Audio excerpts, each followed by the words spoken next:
आज हम सब कक्षा 12th की भौतिकी का 8th चैप्टर पढ़ेंगे, निरक्षीय स्थिति। अच्छी स्थिति पिछली वीडियो में मैंने बताया था। देखिए आप सब लोग, निरक्षीय स्थिति, ठीक है ना, चुंबकीय क्षेत्र की निरक्षीय स्थिति।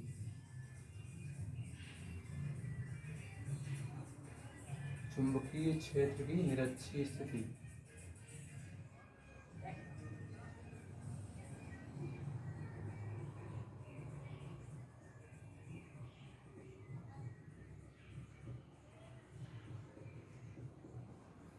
परपेंडिकुलर कंडीशन में हम क्या करते हैं, निरक्षीय स्थिति को निकालते हैं, ठीक है ना। परपेंडिकुलर कंडीशन में देखिए इसका डायग्राम कैसे बनेगा, पहले ध्यान से।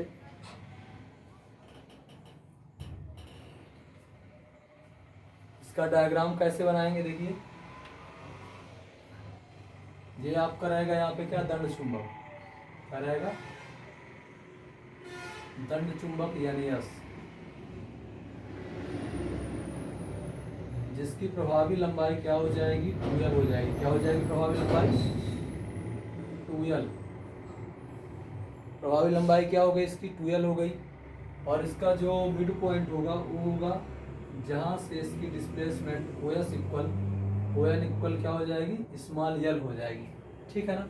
परपेंडिकुलर मतलब लंबवत कंडीशन में इसमें चुंबकीय क्षेत्र, परिणामी चुंबकीय क्षेत्र की तीव्रता ज्ञात कर दें। देखिए ये परपेंडिकुलर कर दिया मतलब 90, ठीक है ना, लंब हिसाब से। और यहाँ पे हमें क्या ज्ञात करना है, इसको मिला दीजिए ऐसे, इसको मिला दीजिए ऐसे, ठीक है। O से बिंदु P तक की जो दूरी रहती है, P पर हमें क्या ज्ञात करना होता है, परिणामी चुंबकीय क्षेत्र की तीव्रता B ज्ञात करनी होती है। क्या ज्ञात करनी होती है, B। यहाँ पे जो NP दिशा है इसमें B1 हो जाएगा आपका, और जो SP दिशा है उस पर क्या हो जाएगा, P2 हो जाएगा। और OP की जो डिस्प्लेसमेंट रहेगी OP के बीच की क्या हो जाएगी, स्मॉल d हो जाएगी। क्या हो जाएगी, स्मॉल d, करेक्ट। झुकाव कोण सदैव काहे का बनता है, कास का बनता है। काहे का बनता है, कास का, ठीक है।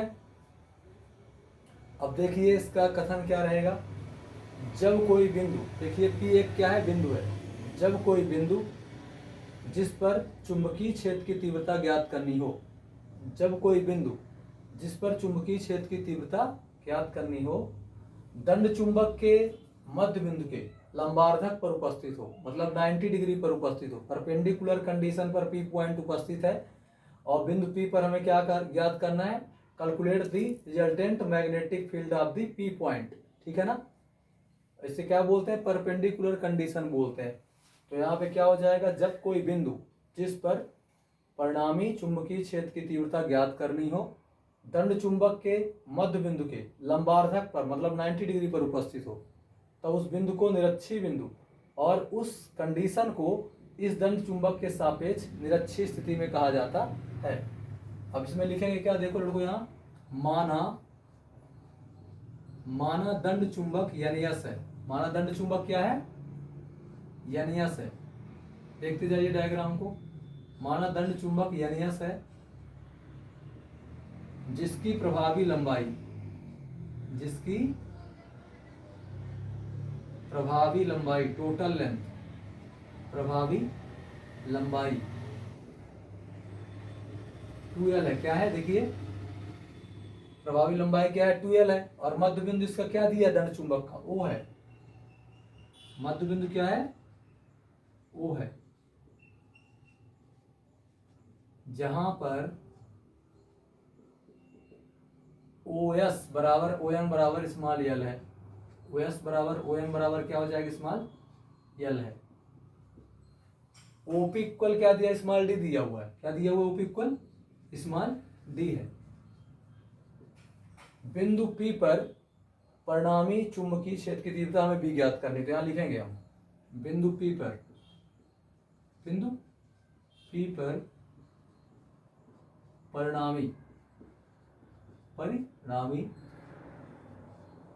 चुंबकीय क्षेत्र की तीव्रता, परिणामी चुंबकीय क्षेत्र की तीव्रता, परिणामी चुंबकीय क्षेत्र की तीव्रता क्या ज्ञात करनी है, कैपिटल B। ज्ञात करनी है। ठीक है, और उसके आगे देखिए क्या हो जाएगा, नॉर्थ पोल है, साउथ पोल है, और यहाँ पे हम क्या करेंगे, पहले लिखेंगे उत्तरी ध्रुव यन के कारण बिंदु P पर चुंबकीय क्षेत्र की तीव्रता। देखिए उत्तरी ध्रुव यन के कारण बिंदु P पर क्या निकालेंगे, चुंबकीय क्षेत्र की तीव्रता निकालेंगे, और यहाँ पे क्या है, यन की दिशा में B1 है आपका, तो क्या निकालेंगे लड़कों, यहाँ पे लिख के, माना उत्तरी ध्रुव, नॉर्थ पोल, उत्तरी ध्रुव यन के कारण, उत्तरी ध्रुव यन के कारण बिंदु P पर, बिंदु P पर चुंबकीय क्षेत्र की तीव्रता, चुंबकीय क्षेत्र की तीव्रता, चुंबकीय क्षेत्र की तीव्रता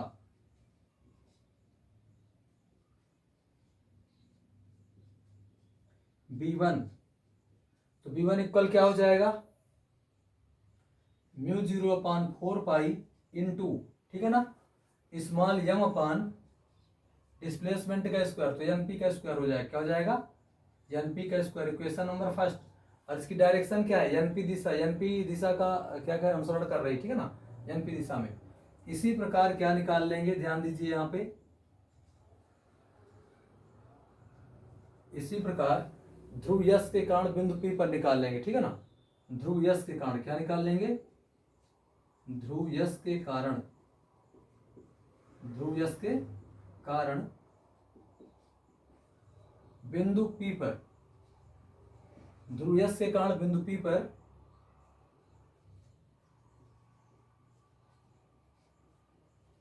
चुंबकीय क्षेत्र की तीव्रता, चुंबकीय क्षेत्र की तीव्रता B2 दिया है, B2 equal μ0/4 into small m upon यश से P की दूरी क्या हो जाएगी, यश P का स्क्वायर, क्वेश्चन नंबर सेकंड हो गया। अब यहाँ पे आप लिख देंगे यश P दिशा में, किसमें लिख देंगे, यश P दिशा में। फिर पता है कि बराबर कोण के सामने की भुजा क्या होती है, बराबर होती है, सब कोई जानते हो भाई, ये 19 लंब है ना, परपेंडिकुलर लंब है, तो 90-90 का है, तो बराबर कोण के सामने की भुजा क्या हो जाएगी, बराबर हो जाएगी, और बराबर भुजा जो होती है क्या करती है, बराबर ही कोण बनाती है, ठीक है ना। Same direction is appeared of the same angle, ठीक है ना, तो ये क्या हो जाएगा आपका, बराबर भुजाओं के सामने के कोण बराबर होते हैं, बराबर भुजाएं क्या करती हैं, हमेशा बराबर कोणों को बनाती हैं, ठीक है। तो यहाँ पे आपका देखिए टोटल, यहाँ पे P पॉइंट पर ये दोनों मिल रहे हैं, तो लिख देंगे बिंदु P पर, बिंदु P पर परिणामी, बिंदु P पर परिणामी चुंबकीय क्षेत्र की तीव्रता,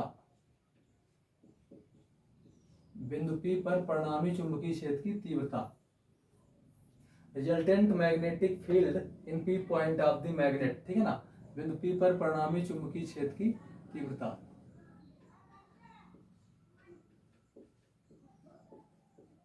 आपका क्या दिया इसमें, कैपिटल B इक्वल हो जाएगा B1 cos थीटा, झुकाव कोण में देखिए B1 cos थीटा और ये B2 cos थीटा जुड़े हुए हैं, ठीक है ना, B1 cos theta plus B2 cos theta.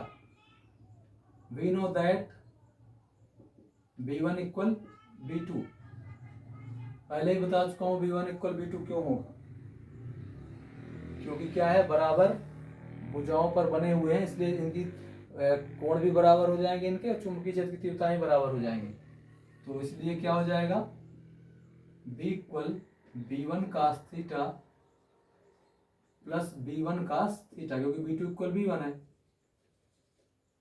इसलिए B इक्वल क्या हो जाएगा, 2B1 cos theta. This is the equation number third, ठीक है ना, इक्वेशन नंबर थर्ड आ गया। अब क्या करेंगे, put the value of B1 equal μ0/4 into यहाँ पान N P square, equation number third, मतलब B1 बराबर μ0/4 इंटू यहाँ पान एन पी स्क्वायर के मान को समीकरण थर्ड में रख देंगे, ठीक है ना, रख दीजिए, तो B इक्वल आ जाएगा 2 इंटू B1 की वैल्यू देखिए क्या दी है, μ0/4 इंटू, ठीक है ना, यम अपान एन पी का स्क्वायर इंटू कास थीटा, क्या हो जाएगा, into cos theta. This is the equation number 4। ये समीकरण 4 हो गया आपका। अब देखिए ध्यान से, यहाँ पे कास थीटा और एन पी स्क्वायर की वैल्यू को रखना है समीकरण 4 में। तो एन पी आपकी किस में है, एन पी आपकी समकोण त्रिभुज किस में दी है, एन ओ पी में। तो आप इसमें से ले लीजिए समकोण त्रिभुज एन ओ पी में। आप जानते हैं समकोण त्रिभुज में केवल जब कर्ण निकालना होता है तो पाइथागोरस प्रमेय लगती है, पीजी थ्योरम लगता है। क्या लगता है, पीजी थ्योरम। पीजी थ्योरम लगा दीजिए तो क्या हो जाएगा, कर्ण का स्क्वायर मतलब एनपी का स्क्वायर, लंब का स्क्वायर मतलब हो जाएगा ओपी का स्क्वायर, आधार का स्क्वायर मतलब ओ एन का स्क्वायर। ठीक है ना। हाइपोटेनस स्क्वायर इक्वल क्या हो जाएगा आपका, परपेंडिकुलर स्क्वायर प्लस बेस का स्क्वायर। ठीक है ना।